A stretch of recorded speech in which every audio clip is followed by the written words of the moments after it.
Welcome to Umesh Chandra police academy Dilsukh Nagar.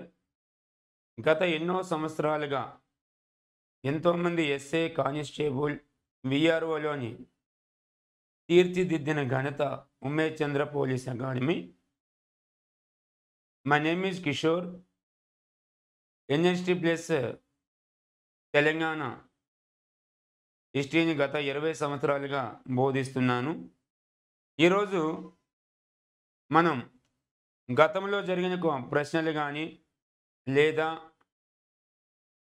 ముందు ఏ విధంగా exam paper ఉండబోతుంది, వాటిలో క్వశ్చన్స్ అనేవి ఏ విధంగా రాబోతున్నాయి అనే వాటి మీద ఈరోజు డిస్కస్ చేద్దాం. సో ఇప్పుడు ఫస్ట్ క్వశ్చన్తో స్టార్ట్ చేస్తున్నాను. 1వ క్వశ్చన్తో మనం స్టార్ట్ చేద్దాం. First one, match the following correctly. ఈ క్రింది వాటిని ఇచ్చిన వాటిని సరిగా జతపరచము అనేది క్వశ్చన్ ఇచ్చాడు. ఈ క్వశ్చన్ ఏంటంటే యాక్చువల్గా మనకి తెలంగాణ హిస్టరీ మరియు తెలంగాణ ఉద్యమంలో సంబంధించినటువంటి ప్రశ్న. గత ఎగ్జామ్లో నెంబర్ ఆఫ్ టైము ఈ విధముగా ఎన్నో మోడల్స్ ప్రకారం ఈ క్వశ్చన్ చాలాసార్లు రిపీట్ అయ్యింది. కాబట్టి దీన్ని చదివే ముందు ఫస్ట్ అసలు ఈ క్వశ్చన్ ఏంటి, అసలు ఈ క్వశ్చన్ దేనికి సంబంధించినది అనే వాటి మీద డిస్కస్ చేయాలి. First one, caste, dependent caste అని ఇచ్చాడు. ఒక కులం ఉంటుంది, ఆ కులం మీద ఆధారపడ్డ వాళ్ళు ఎవరైతే ఉన్నారో ఆ యొక్క డిపెండెంట్ కులం వాళ్ళు ఏ కులం మీద ఆధారపడి ఉంటారు అనేది ఇప్పుడు మనం ఎక్స్ప్లెయిన్ చేసే క్వశ్చన్గా గుర్తుపెట్టుకోవాలి. ఫస్ట్ వన్ క్వశ్చన్ వచ్చేసరికి గామల్ల అనేది, గామల్ల అనే వాళ్ళ మీద వీళ్ళు మనకి డిపెండింగ్ ఉంటారు. ఎవరు డిపెండింగ్ ఉన్నారంటే యానాదులు అనేవాళ్ళు డిపెండింగ్ ఉండాలి. రెండోది, క్యాస్ట్ వాళ్ళు బ్రాహ్మణ్స్ అని ఇచ్చారు. ఈ బ్రాహ్మణ్స్ మీద మనకి డిపెండింగ్ ఉన్నటువంటి క్యాస్ట్ ఎవరైనా అడిగితే విప్ర వినోదులు ఉంటారు, విప్ర వినోదులు ఉండాలి. నెక్స్ట్ వన్, మూడోది వచ్చేసరికి ముదిరాజ్ అని క్యాస్ట్ ఉంటుంది. ముదిరాజ్, ఈ ముదిరాజ్ అనే వాళ్ళ మీద మనకి పాండవాస్ అనేవాళ్ళు ఉండాలి. తర్వాత నెక్స్ట్ వన్ పద్మశాలి, మిగతా మనకి ఆన్సర్ ఏదైతే ఉంటుందో వాళ్ళని సాధన వారియర్స్ అంటారు. ఈ question number of time repeat అయింది. ఇప్పుడు ఎగ్జాంపుల్ తీసుకుంటే గామల్ల దానికి ఏ ఆన్సర్ ఉండాలి, బ్రాహ్మణ్స్ అనేదానికి డి ఆన్సర్ ఉండాలి, తర్వాత ముదిరాజు అనేదానికి సి ఆన్సర్ ఉండాలి, పద్మశాలి అనేదానికి సాధనాసురులు ఉండాలి. కాబట్టి ఆన్సర్ సి ఆన్సర్ కరెక్ట్గా గుర్తుపెట్టుకోండి. ఈ question number of time repeat అయింది. రేపు జరగబోయే ఎగ్జామ్స్లో కూడా ఈ విధంగా ఇదే క్వశ్చన్ వస్తుందని చెప్పట్లేదు. కాకపోతే ఈ క్యాస్టులు వాళ్ళ మీద ఆధారపడ్డ ఆశ్రిత కులాలు అనే క్వశ్చన్ ఇచ్చే అవకాశం ఉంటుంది. కాబట్టి ఈ క్వశ్చన్ మీద ఎక్కువ బాగా ఫోకస్ చేయడానికి ట్రై చేయండి. క్వశ్చన్ నెంబర్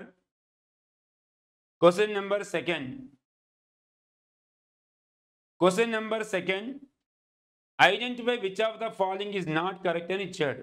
ఈ క్రింది వానిలో 3 కరెక్ట్గా జతపరచబడ్డాయి, ఒకటి మాత్రం సరిగా జతపరచబడలేదు అని తీసుకుంటే అందులో first one, history of Golconda అనే పుస్తకం ఎవరు రచించారు అని ఇస్తే దీని ఆన్సర్ షేర్వాణి. ఇది ఆన్సర్ ఇస్ కరెక్ట్. రెండోది, ద వెర్సెస్ ఆఫ్ వేమన అనే పుస్తకాన్ని రాసిన వ్యక్తి CP Brown, Charles Philip Brown అంటాం. మూడో పుస్తకం ఆర్చ్ తారిఖీ జబరహా అనే పుస్తకాన్ని ఇబ్రహీం కులీ కుతుబ్ షా ఇచ్చాడు. ఈ పుస్తకాన్ని ఇబ్రహీం కులీ కుతుబ్ షా రాయలేదు. 4వ క్వశ్చన్, బసాతిన్ ఉస్ సలాటిన్ అనే పుస్తకాన్ని రాసిన వ్యక్తి మీర్జా ఇబ్రహీం జుబేర్ అనే వ్యక్తి రాశాడు. దీని ప్రకారం మనకి ఇచ్చినటువంటి 4లో ఒకటి సరిగా జతపరచబడలేదు. ఆ సరిగా జతపరచబడనిది ఏమని అడిగేది కాబట్టి మనకి ఆన్సర్ 3గా గుర్తుపెట్టుకోవాలి. Okay, question number 3. నెక్స్ట్ క్వశ్చన్కి వెళ్దాం. మ్యాచ్ ద ఫాలోయింగ్ కరెక్ట్లీ అని క్వశ్చన్ ఇచ్చాడు. అందులో 4 వ్యక్తులు ఇచ్చి 4 రాసినటువంటి పుస్తకాలను ఇచ్చి వీటిని సరిగా జతపరచుము అనే క్వశ్చన్ మనకి ఇవ్వడం జరిగింది. అందులో మొట్టమొదటిగా గంగాదేవి. ఫస్ట్ అసలు గంగాదేవి ఎవరు? గంగాదేవి మనకి విజయనగర సామ్రాజ్యంలో ఒక రాజు యొక్క భార్య. ఈ గంగాదేవి యొక్క భర్త మధుర మీద విజయంకెళ్ళి, మధుర మీద యుద్ధానికెళ్ళి, మధుర మీద విజయాన్ని సాధిస్తాడు. తన భర్త ఏ విధంగా విజయం సాధించాడో అని ఈ పుస్తకం రాస్తుంది. ఆ పుస్తకం పేరు మధుర విజయం. కాబట్టి గంగాదేవి రాసినటువంటి పుస్తకం పేరు మధుర విజయం. 2, శివదేవయ్య అనే వ్యక్తి ఏ పుస్తకాన్ని రాశాడని క్వశ్చన్ ఇచ్చాడు. శివదేవయ్య రాసినటువంటి పుస్తకం పేరు పురుషార్థ సారం. ఈ పుస్తకం మనకి ఈ డైనాస్టీ కాలంలో రావాలి. Kakatiyas. Next one, third one, ఏకామ్రనాథుడు. ఏకామ్రనాథుడు రాసినటువంటి పుస్తకం పేరు ప్రతాప చరిత్ర. ప్రతాప చరిత్ర. ఈ ప్రతాప చరిత్ర అనే పుస్తకం కూడా మనకి ఈ వంశంలో కనిపించే క్వశ్చన్గా గుర్తుపెట్టుకోండి. ఫోర్త్, కొలని గణపతి రాసినటువంటి పుస్తకం పేరు శివయోగ సారం. ఇది కూడా మనకి కాకతీయ డైనాస్టీలోనే క్వశ్చన్ వస్తుంది. దీని ప్రకారము గంగాదేవి ఆన్సర్ డి రావాలి కాబట్టి, మిగతా దాంట్లో 2 డీలు ఉన్నాయి కాబట్టి సెకండ్ ఆప్షన్కి వెళ్ళాలి. శివదేవయ్య పురుషార్థమ సారం రాశాడు కాబట్టి రెండిట్లో సి ఆన్సరే ఉంది.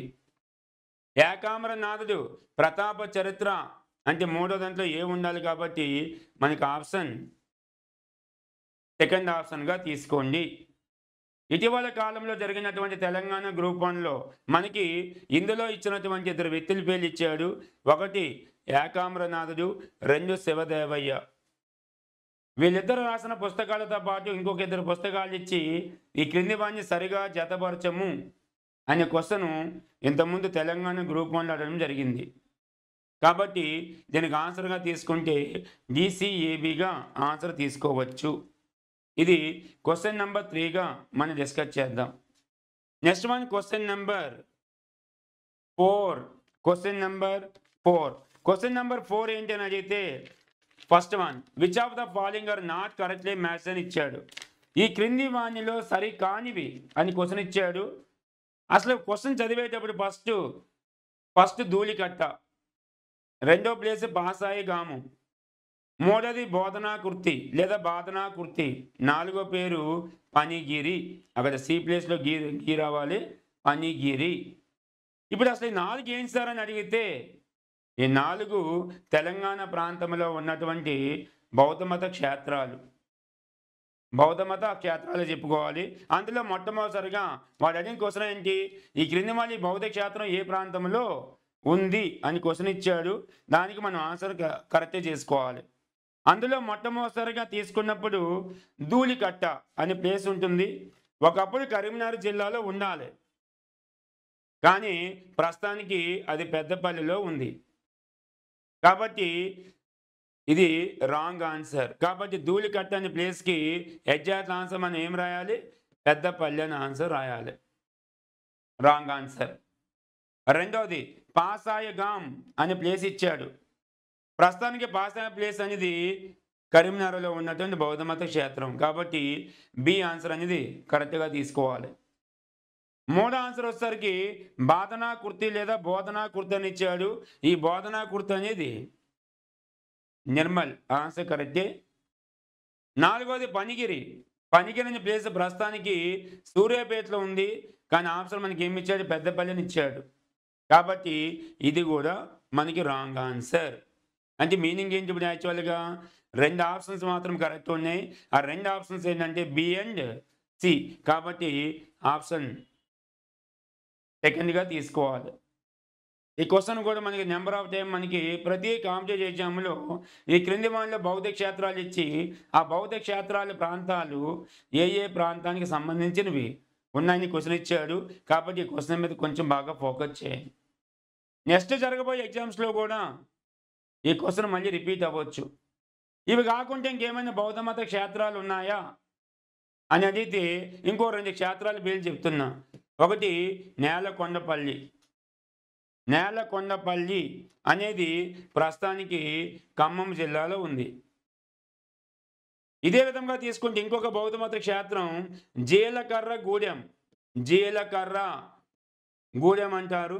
ప్రస్తుతానికి ఇది వరంగల్. ఈ 6 ప్రాంతాల మీద కరెక్ట్‌గా కాన్సంట్రేట్ చేయగలిగితే రేపు ఫ్యూచర్‌లో కూడా ఖచ్చితంగా మళ్ళీ క్వెషన్ వచ్చే అవకాశాలు ఎక్కువ ఉంటాయి. ఇక్కడ ఆప్షన్స్ పేర్లు మారొచ్చు కానీ ప్లేసెస్ మాత్రం మారే అవకాశాలు చాలా తక్కువ. కాబట్టి ఈ క్వెషన్ మీద కొంచెం బాగా ఫోకస్ చేయడానికి ట్రై చేయండి. Next one question number 5. Correctly match the following inscriptions. ఈ క్రింది ఇచ్చినటువంటి 4 శాసనాలు ఇచ్చాడు. 4 శాసనాల్ని కరెక్ట్‌గా జతపరచమంటున్నాడు. అందులో మొట్టమొదటిగా ఒకటి ఆన్సర్ విలాస తామ్ర శాసనం. విలాస తామ్ర శాసనం. విలాస తామ్ర శాసనం వేసింది ప్రోలయ నాయకుడు. ఈ ప్రోలయ నాయకుడు అనేవాడు ముసునూర్ సామ్రాజ్య స్థాపకుడు. ముసునూర్ సామ్రాజ్య స్థాపకుడు. మరి ఈ శాసనం ఏం చెప్తుందని అడిగితే కాకతీయ సామ్రాజ్యాన్ని ముస్లిమ్స్ ఏ విధముగా పతనం చేశారో చెప్పేటటువంటి శాసనం పేరు విలాస తామ్ర శాసనం. రెండవది కలువ చెరువు శాసనం. కలువ చెరువు శాసనం వేసినటువంటి ఆమె అనితల్లి. అనితల్లి అనే ఆమె ఏ డైనాసిటీకి చెందినమని అడిగితే ఆ డైనాసిటీ పేరు రెడ్డి డైనాసిటీ. ఇది కూడా కాకతీయ సామ్రాజ్యం ఏ విధంగా పతనమైందో చెప్పేటటువంటి శాస్త్రం కలువ చెరువు శాస్త్రం. అదేవిధంగా మూడవది చందుపట్ల శాస్త్రం. చందుపట్ల శాస్త్రం వేసింది పువ్వుల ముమ్మడి నాయుడు. ఆ చందుపట్ల జరిగినటువంటి యుద్ధంలోనే రుద్రమ్మదేవిని ఒక వ్యక్తి చంపేవేయాలి. ఆ విషయాన్ని చెప్పే వ్యక్తి పువ్వుల ముమ్మడి నాయుడు చెప్తాడు. అదేవిధంగా 4వ దశకి ద్రాక్షారామం శాసనం వేసిన వాడు ఇనగాల బ్రహ్మరెడ్డి. ఇనగాల బ్రహ్మరెడ్డి. ఇప్పుడు దీన్ని బట్టి ఆప్షన్ ఏంటంటే విలాస తామ్ర శాసనం వేసింది ప్రోలయ నాయకుడు కాబట్టి మనకి ఆప్షన్ డి ఉండాలి. రెండిట్లో డి ఉంది కాబట్టి 2 ఆప్షన్కి వెళ్ళాలి. కలువ చెరువు శాసనం వేసిన అనితల్లి అంటే ఆటోమేటిక్గా డి అనే ఆన్సర్ని మనం తీసుకోవచ్చు. ఏ కాంపిటేటివ్ ఎగ్జామ్లో అయినా 4 శాసనాలు ఇచ్చి ఆ 4 శాసనాలు వేసిన వ్యక్తులు కానీ లేదా 4 శాసనాలు దేని గురించి వివరిస్తాయి అనే question number of time repeat అవుతుంది. కాబట్టి ఈ టైప్ ఆఫ్ క్వశ్చన్ మీద కొంచెం బాగా ప్రాక్టీస్ చేయడానికి ట్రై చేయండి. Next one question number 6. Question number 6 అన్న. క్వశ్చన్ నెంబర్ 6 ఈ క్వశ్చన్ ఏంటంటే యాక్చువల్గా identify which of the following is not correct అని ఇచ్చాడు. ఈ క్వశ్చన్ యాక్చువల్ తీసుకుంటే సింధు నాగరికతకు సంబంధించినటువంటి ఒక క్వశ్చన్గా గుర్తుపెట్టుకోవాలి. మరి ఇందులో క్వశ్చన్ ఏంటంటే ఇందులో వచ్చే క్వశ్చన్ ఆప్షన్స్ ఏంటంటే ఫస్ట్ వన్ సింధు నాగరికత పతనం కావడానికి రకరకాల కారణాలు ఉంటాయి. ఎగ్జాంపుల్ ఒక వ్యక్తి ఏం చెప్తాడంటే ఆర్యుల యొక్క దండయాత్రలో క్లోజ్ అయింది అంటాడు. ఇంకో వ్యక్తి సింధు నదికి వరదలు వచ్చాయంటాడు. ఇంకొక వ్యక్తి భూకంపాలు వచ్చాయంటాడు. ఇంకొక వ్యక్తి నదుల ప్రవాహ మార్గాన్ని మార్చివేశారు కాబట్టి దానివల్ల ఇది పతనం అయిందని చెప్తారు. ఇప్పుడు క్వశ్చన్ ఏంటంటే సింధు నగర ప్రాంతాల్లో చాలా ప్రదేశాలు ఉంటాయి. అందులో ఏ ప్రదేశము అగ్ని వల్ల నాశనం అయ్యింది అని క్వశ్చన్ ఇచ్చాడు. యాక్చువల్గా మనకి అగ్ని వల్ల నాశనమైనటువంటి ఊరు పేరు కోటి డిజ్జి. కోటి డిజ్జి. యాక్చువల్ మనకి ఆన్సర్ ఏమి ఇచ్చాడు మనకి గుమల. ఇప్పుడు క్వశ్చన్ ప్రకారం మనకి ఏమవుతుంది ఈ కింది వల్ల సరికాని దాన్ని గుర్తించమని అంటే ఆల్రెడీ ఒకటి వచ్చేసింది. అంటే మిగతా ఆటోమేటిక్గా 3 కరెక్ట్గా గుర్తుపెట్టుకోవాలి. ఒకటి ఖడ్గమృగ అవశేషాలు ఆమ్రి, రైనాసారో స్కెల్టన్స్ లేదా గూడ్స్ రిమైన్స్, తర్వాత కొండల్లో శవాన్ని పూడ్చిపెట్టే ఆచారము తురత్ కూడా, అదేవిధంగా బార్లీ పండించినటువంటి ఆధారాలు బన్వాలి. అంటే ఇప్పుడు ఆన్సర్ ఏం తీసుకుంటాం 4 ఒకటి రాంగ్ ఉంది కాబట్టి ఆ 4 రాంగ్ ఆన్సర్ ఏమైనా అదేది కాబట్టి ఆప్షన్ ఏంటి ఏ అనే ఆన్సర్గా గుర్తుపెట్టుకుంటే సరిపోతుంది. ఇది దాంట్లో ఉన్నటువంటి ఒక క్వశ్చన్గా గుర్తుపెట్టుకోవాలి. ఇది క్వశ్చన్ నెంబర్ 6గా తీసుకోండి. ఇట్లా ఈ క్వశ్చన్ ఇస్తాను కాదు, ఇట్లాంటి క్వశ్చన్స్ ఎట్లా అడగొచ్చు అంటే, ఎగ్జాంపుల్ ఒక పేరు చెప్తున్నా. ఈ క్రింది వానిలో అతిపెద్ద ధాన్యాగారం అంటాడు. ఏలో అతిపెద్ద ధాన్యాగారం. 2 ధాన్యాగారం మొట్టమొదటి కనుక్కున్న ప్రదేశం అంటాడు. 3 సతీ సిస్టమ్ ఆధారం ఉన్న ప్రదేశం అంటాడు. అంటే ఈ టైప్ ఆఫ్ క్వశ్చన్స్ ఇచ్చేటప్పుడు ఏంటంటే, అందులో ఉన్నటువంటి అట్లీస్ట్ మనకి రెండింటిని ఐడెంటిఫై చేయడానికి ట్రై చేస్తే మనం ఈజీగా గుర్తుపెట్టుకొని అవకాశాలు గుర్తుపెట్టుకోవాలి. సో క్వశ్చన్ ఆఫ్ ఇవేంటంటే, ఈ విధంగా క్వశ్చన్ వస్తాయని కాదు, ఈ విధంగా క్వశ్చన్ వచ్చే అవకాశాలు మెండుగా ఉంటాయి. కాబట్టి ఆ విధానానికి స్టూడెంట్స్ అనేవాళ్ళు అలవాటు పడాలి. సింగిల్ ఆన్సర్స్ కానీ, ఈ మధ్య ఇచ్చిన స్టేట్మెంట్స్ అన్ని క్వశ్చన్స్ కూడా ఈ టైప్ ఆఫ్ క్వశ్చన్స్ ఉన్నాయి. కాబట్టి కొంచెం జాగ్రత్తగా సబ్జెక్ట్ మీద మంచి కమాండ్ తీసుకొస్తేనే ఆన్సర్ చేయగలిగాం. సో ఇది క్వశ్చన్ నెంబర్ 6 అన్న. Next one, question number 7, identify which of the following is not correctly match అని ఇచ్చాడు. ఈ క్వశ్చన్ మనకి ఈ లెసన్ అనేది మనకి ఈ లెసన్లో టచ్ అవుతుంది. ఆరియన్స్ ఈ లెసన్ మనకు వచ్చేది ఆరియన్స్లో రావాలి. ఈ క్రింది వాటిలో సరిగా జతపరచబడనిది అని అన్నాడు. జతపరచబడని అన్నాడు కాబట్టి అందులో మొట్టమొదటిసారిగా యోగా రాసింది పతంజలి. Answer is correct.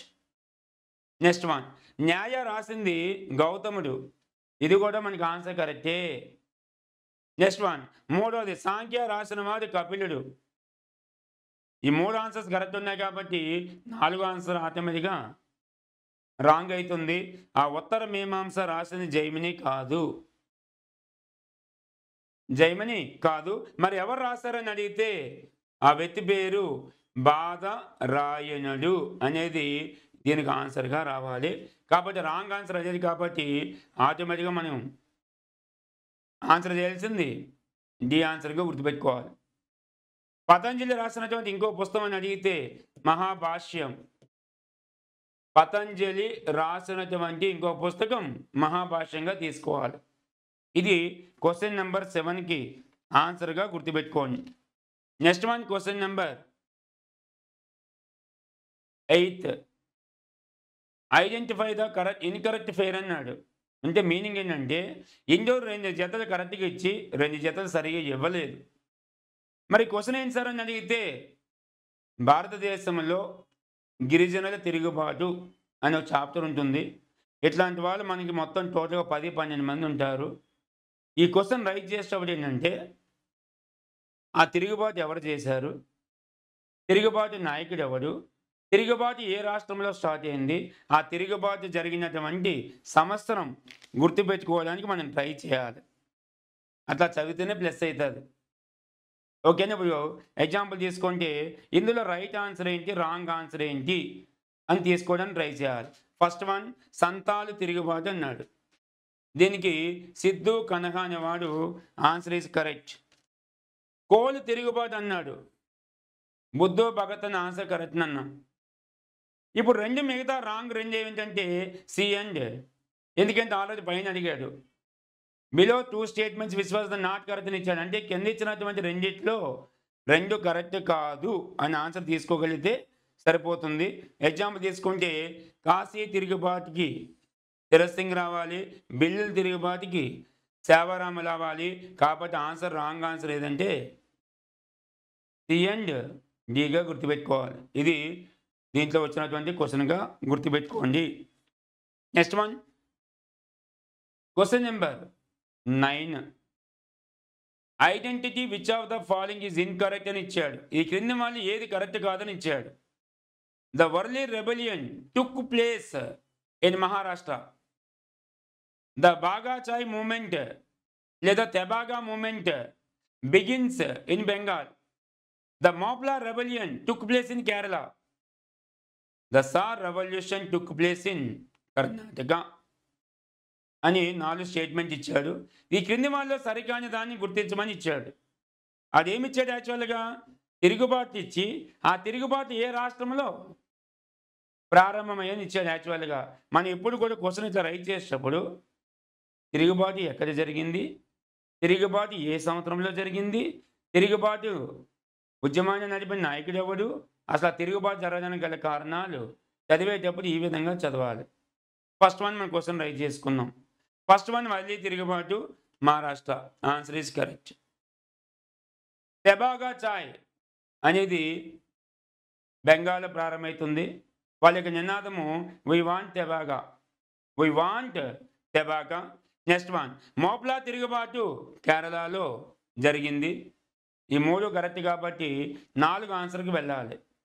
అందులో 4 ఆన్సర్ ఏంటి? రంప విప్లవం కర్ణాటకలో జరిగిందని ఇచ్చాడు. రంప విప్లవం కర్ణాటక కాదు, ఏపీ. అంచేత ఇందులో రాంగ్ ఆన్సర్ డి ఆన్సర్గా తీసుకోవాలి. ఇది 9వ క్వశ్చన్గా గుర్తుపెట్టుకోండి. Next one question number 10. Identity the following correctly అని ఇచ్చాడు. కరెక్ట్లీ అని క్వశ్చన్ ఇచ్చినప్పుడు A the colours of the flag in the national flag hosted by madam Bhikaji అని ఇచ్చి అందులో వాడిన కలర్స్ అడిగాడు. 1 red, 2 yellow, 3 green. B statement ఏమి ఇచ్చాడంటే ఇన్ 1906 కలర్స్ ఇన్ ద జాతీయ flag hosted by August 7 are green, saffron and red ఇచ్చాడు. ఇప్పుడు క్వశ్చన్ ఏంటి? ఈ 2 కరెక్టా, ఏ ఒకటే కరెక్టా, బి ఒకటే కరెక్టా అనే దాన్ని మనం ఐడెంటిఫై చేయాలి. ఇప్పుడు స్మాల్ ఎగ్జాంపుల్. ఫస్ట్ స్టేట్మెంట్ మీద క్లారిటీ ఉండాలి. ఫస్ట్ వన్ ఏమి ఇచ్చాడు? మేడం బకాజీ ఎవరు? ఫస్ట్ ఆమె యొక్క కథ కొంతవరకు స్టోరీ చేసి ఉండాలి.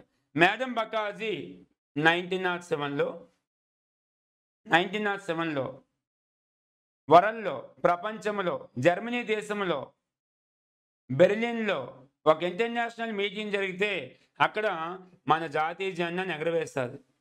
అంటే మీనింగ్ ఏంటి? విదేశాల్లో జాతీయ జెండాను ఎగరవేసిన మొట్టమొదటి మహిళ మేడం బకాజీ. ఇప్పుడు క్వశ్చన్ ఒకటి ఏమి ఇచ్చాడు? ఇందులో ఉన్నటువంటి కలర్స్ ఏమని ఇచ్చాడు. కలర్స్లో ఇందులో గ్రీన్ కంపల్సరీగా ఉంటుంది, ఓకేనా.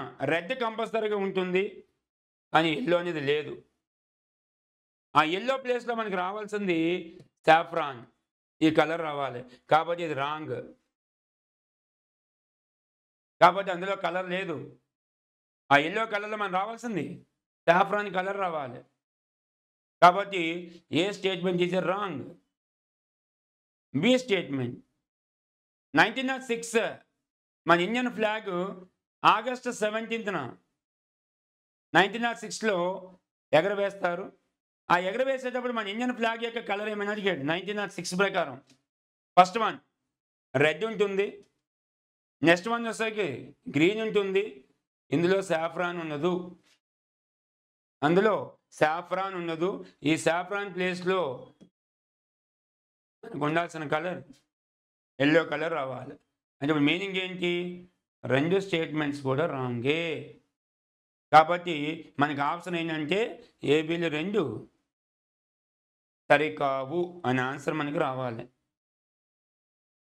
ఇది ఈ టైప్ ఆఫ్ క్వశ్చన్స్ మీద ప్రాక్టీస్ చేయండి. ఇప్పుడు 4 క్వశ్చన్స్ 4 టైప్ చెప్పాను. ఈ క్వశ్చన్ వస్తున్నాయి కాదు, ఈ టైప్ ఆఫ్ క్వశ్చన్లు ప్రాక్టీస్ చేయడానికి ట్రై చేయండి. స్మాల్ ఎగ్జాంపుల్, 2 స్టేట్మెంట్స్ ఇచ్చాడు. అడిగేటప్పుడు క్వశ్చన్స్ ఎట్లా అడుగుతాయంటే ఏ ఒక్కటే సరైనది, బి సరికానిది కాదు, బి సరైనది, ఏ సరికానిది కాదు, ఏ బికి సరైన వివరణ ఇవ్వలేదు, డి ఏబీలు 2 సరికావు, ఈ ఆన్సర్ ఏబీలు 2 సరైనవే. ఈ క్వశ్చన్ ఆన్సర్ రావాలంటే ఫస్ట్ ఆ స్టేట్మెంట్ మీద సరైన అవగాహన వస్తేనే మన క్వశ్చన్స్కి ఆన్సర్ చేయగలం. కాబట్టి ఇట్లాంటి క్వశ్చన్స్ మీద విద్యార్థులు సరైన సబ్జెక్ట్ మీద అవగాహన పెంచుకొని క్వశ్చన్ చదివేటప్పుడు కిందున్న ఆప్షన్స్ ఏంటి, ఇందులో ఏది కరెక్టు, ఇందులో ఏది రాంగు అని సెలెక్ట్ చేసుకునే మెథడ్ని ఫాలో చేస్తే డెఫినెట్లీగా ఫస్ట్ అటెంప్ట్లోనే ఉన్నతమైన లక్ష్యాలని సాధించగలరు. ఇప్పుడు ఆల్రెడీ కాన్సెప్ట్స్ అన్ని చూశారు కదా, క్వశ్చన్ అనేది ఏ విధంగా వస్తుంది, ఏ విధంగా ప్రిపేర్ అవ్వాలి, దాని మీద క్వశ్చన్స్ అనేవి ఎట్లా వస్తున్నాయి అనేది మీకు ఒక వీడియోలో వివరించాము. మే 1 మరియు మే 5న ఉమేష్ చంద్ర పోలీస్ అకాడమీలో నూతన బ్యాచ్లు ప్రారంభమవుతున్నాయి. ఆల్రెడీ బ్యాచెస్కి స్ట్రెంత్ బాగానే వస్తున్నారు. లాస్ట్ టైం గతంలో కూడా మంచి రిజల్ట్ని సాధించాము. మాకు వచ్చే ఎక్కువ అడ్మిషన్స్ అనేవి యాక్చువల్గా మేము ఇచ్చే ప్రచారం కంటే మా ద్వారా స్టూడెంట్స్ విజయాన్ని సాధించినటువంటి వ్యక్తుల ద్వారే ఎక్కువగా మేము అడ్మిషన్ తీసుకుంటున్నాం. కాబట్టి కాంపిటేటివ్ ఎగ్జామ్కి ఎవరైతే ప్రిపేర్ అవ్వాలనుకుంటున్నారో వాళ్ళు వచ్చి ఇన్స్టిట్యూట్లో ఎన్రోల్ చేసుకొని సక్సెస్ అవ్వాలని మనస్ఫూర్తిగా మా ఉమేష్ చంద్ర పోలీస్ అకాడమీ తరఫున కోరుతున్నాం. Thank you to all.